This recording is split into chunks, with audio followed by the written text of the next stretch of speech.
கிபி 30 எருசலேம் நகரம் பதட்டத்துடன் இருந்தது. ஒரு மனிதன் சிலுவையில் அறையப்பட்டார். அவரது பெயர் இயேசு கிறிஸ்து. அவரை பின்தொடர்ந்தவர்கள் பயத்தில் மறைந்தனர். பலர் நினைத்தார்கள், இது இங்கேயே முடிந்துவிட்டது. ஆனால் 3ஆம் நாளில் நடந்தது வரலாற்றை மாற்றிய அதிசயம். இயேசு உயிர்த்தெழுந்தார். உயிர்த்தெழுந்த பிறகு அவர் 40 நாட்கள் தனது சீடர்களுடன் இருந்தார். அவர்களை தயார் செய்தார். பின்னர் கிபி 30 அவர் விண்ணேறினார். சீடர்கள் எருசலேமில் காத்திருந்தனர். அடுத்ததாக என்ன நடக்கும் என்று யாருக்கும் தெரியவில்லை. சில நாட்களுக்குப் பிறகு ஒரு சக்தி வாய்ந்த சம்பவம் நடந்தது. பெந்தெகொஸ்தே நாள். திடீரென வானத்தில் இருந்து பலமான காற்றின் சத்தம், அக்கினி நாவுகள் போல ஒளி, பரிசுத்த ஆவி சீடர்கள் மேல் இறங்கியது. அவர்கள் தைரியமாக வெளியில் சென்று தேவனின் செய்தியை அறிவிக்க ஆரம்பித்தார்கள். அந்த ஒரே நாளில் 3000 பேர் இயேசுவை விசுவாசித்தார்கள். அந்த தருணமே உலகின் முதல் கிறிஸ்தவ திருச்சபையின் பிறப்பு. ஆரம்பத்தில் இந்த விசுவாசம் எருசலேமில் வேகமாக வளர்ந்தது. ஆனால் அதே நேரத்தில் எதிர்ப்பும் ஆரம்பமானது.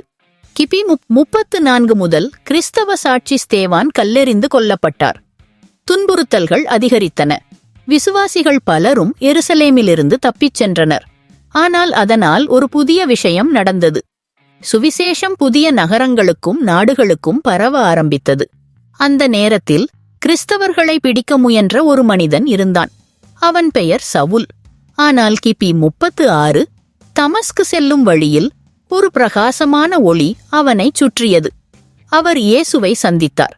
அந்த தருணத்திலிருந்து சவுல் முற்றிலும் மாறிவிட்டார். அவர் அப்போஸ்தலன் பவுலானார். பவுல் உலகம் முழுவதும் பயணம் செய்தார். கிபி 46 முதல் 48 வரை முதல் மிஷன் பயணம். கிபி 49 முதல் 52 வரை 2ஆம் பயணம்.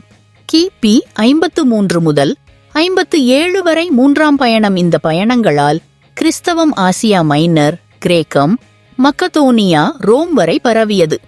ஆனால் ஆபத்து இன்னும் முடிவடையவில்லை. கிபி 64 ரோம நகரத்தில் ஒரு பெரிய தீ விபத்து ஏற்பட்டது. ரோம பேரரசர் நீரோ கிறிஸ்தவர்களை குற்றம் சாட்டினார். பலர் கைது செய்யப்பட்டனர். பலர் கொல்லப்பட்டனர். அதனால் கிறிஸ்தவர்கள் ரகசியமாக கூடினர். வீடுகளில், இருண்ட குகைகளில், ரோம நகரத்தின் கீழே இருந்த கேட்டகோம் சுரங்கங்களில். இதே நேரத்தில் இன்னொரு முக்கியமான விஷயம் நடந்தது. கிபி 50 முதல் 100 வரை அப்போஸ்தலர்கள் இயேசுவின் வாழ்க்கை மற்றும் போதனைகளை எழுத ஆரம்பித்தார்கள்.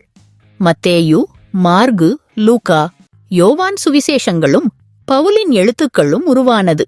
அவையே இன்று புதிய ஏற்பாடு. துன்புறுத்தல்கள், மரண அச்சம், ஆபத்துக்கள் எதுவும் இந்த விசுவாசத்தை நிறுத்தவில்லை. இறுதியாக கிபி 313 ரோம பேரரசர் கான்ஸ்டன்டைன் மிலான் உத்தரவை வெளியிட்டார். கிறிஸ்தவர்களுக்கு மத சுதந்திரம் வழங்கப்பட்டது. கிபி 30 ஆரம்பித்த ஒரு சிறிய விசுவாசக் குழு சில நூற்றாண்டுகளில் உலகம் முழுவதையும் தொடர்ந்தது. இதுவே ஆரம்ப கிறிஸ்தவ திருச்சபையின் அதிர்ச்சிகரமான வரலாறு.